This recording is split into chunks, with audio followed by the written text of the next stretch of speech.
bring in now Ed O'Keefe and Caitlin Conant. Ed is our CBS News political correspondent, and Caitlin is our CBS News political director. Welcome to both of you. Caitlin, let me start with you. As we were saying earlier, 100 million Americans have already voted early. Talk to us about the significance of this kind of early voter turnout. What does it mean? Who does it likely represent? And the historic nature of this election. Well, hi, Tanya. Thanks so much for having me. I think this shows enthusiasm on both sides. And it's kind of remarkable that it wasn't that long ago, just a few months ago, we were talking about how exactly people were going to be able to vote amid a pandemic. And I think each state, specific states, have had to make adjustments in terms of how they are going to deal with voting amid a pandemic. And you saw both states and leaders across the country communicate to voters that they have lots of options available to them, whether it's absentee, voting by mail, voting in person today on election day, voting early in person. And I think what you saw is voters realize that they have those options and take advantage of them. And I think that's a really good sign for democracy, no matter the outcome tonight. Absolutely. It's so exciting to see everybody participating in our democratic process, or all of these millions of people anyway, not everybody. And what does a path to victory look like for the Biden camp, and what does it look like for the Trump campaign? Well, really, for the Trump campaign, it's trying to replicate the map that you had 4 years ago that put you well over 270 electoral votes. But if he starts losing bigger states like Florida or Pennsylvania, North Carolina, Ohio, he's in real trouble, and his path becomes less clear. Let's put it that way. The Biden campaign this morning actually put out sort of an updated game plan, if you will, or their belief on how exactly they can get north of 270 electoral votes, with a focus on Pennsylvania and Florida. There's one path that essentially allows them to get both of those states, plus Michigan and Wisconsin, and get about 335 electoral votes, well over the margin that you need. There's another scenario where they don't win Pennsylvania, but they do get some combination of Florida or North Carolina or Arizona, plus Michigan and Wisconsin.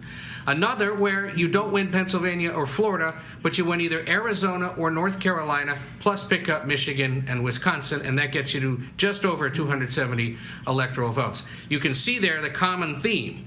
They believe they will win Michigan and Wisconsin easily. Our CBS News Battleground Tracker suggests the same. Vice President Biden has had a comfortable single-digit lead in both of those states for much of the last several weeks. And so at this point, they're kind of banking those ones away, but knowing that those two do potentially have some counting issues ahead of them and that it could take a little while. There are some indications that we're going to get quick counts from three key southeastern states today: Florida, Georgia, and North Carolina. If those numbers come quickly, thanks to the fact that they have been processing the ballots that have come in before today at a decent clip, that may give us a very early sense of whether it's going to be a shorter night or potentially a rancorous few days. All right. Well, Caitlin, what is the response been from both campaigns today? How are they feeling? I mean, we did just hear from the president just a moment ago at his campaign headquarters there in Arlington, Virginia. He sounded a little subdued, but of course that's probably understandable considering the hectic pace that he's been keeping. He sounded a little subdued on Fox and Friends this morning as well, though. So I'm curious what you're hearing and also how the Biden camp is feeling. Well, I think, as you pointed out, the president just said he was feeling good. I think the Biden campaign says they're feeling confident. In my former life, before this job, when I worked on campaigns, you're always feeling a little nervous, no matter what, on Election Day. And I don't think anyone will publicly admit that. But no matter what the polls say leading into Election night, the only poll that really matters is today. And so I think both campaigns have certain things they'll be looking for. And the polls heading into today, including our own CBS News Battleground Tracker, show that Biden has made ground with four key groups that the president won in 2016. And those are seniors, independents, suburban voters, and white college-educated voters. The Biden campaign is also hoping that they'll be able to cut into the president's margins with white men and white men without a college-educated degree. Without a college degree. Meanwhile, the Trump campaign is hoping that they were able to recruit new voters and get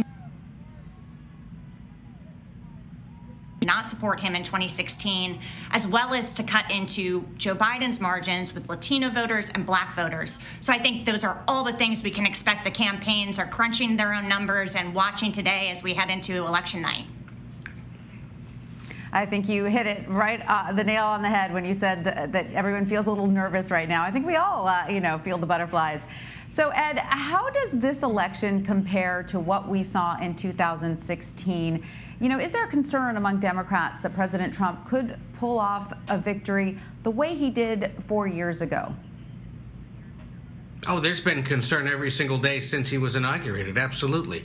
They know that they came up mercifully short 4 years ago, believing that they had it in the bag, and know where exactly they stumbled. And if you go back to the prolonged primary contest that Democrats had, we were always so struck by how strategic many Democratic primary voters were over the course of the contest, saying we've got to find the candidate who can win us back states like Pennsylvania, Michigan, and Wisconsin, and we've got to find a candidate who can somehow expand the party's appeal into places like Georgia and Arizona, take back a state like North Carolina, and start a conversation about winning in other parts of the country. Well, if you look at the way the Biden campaign has constructed itself, they're in that position.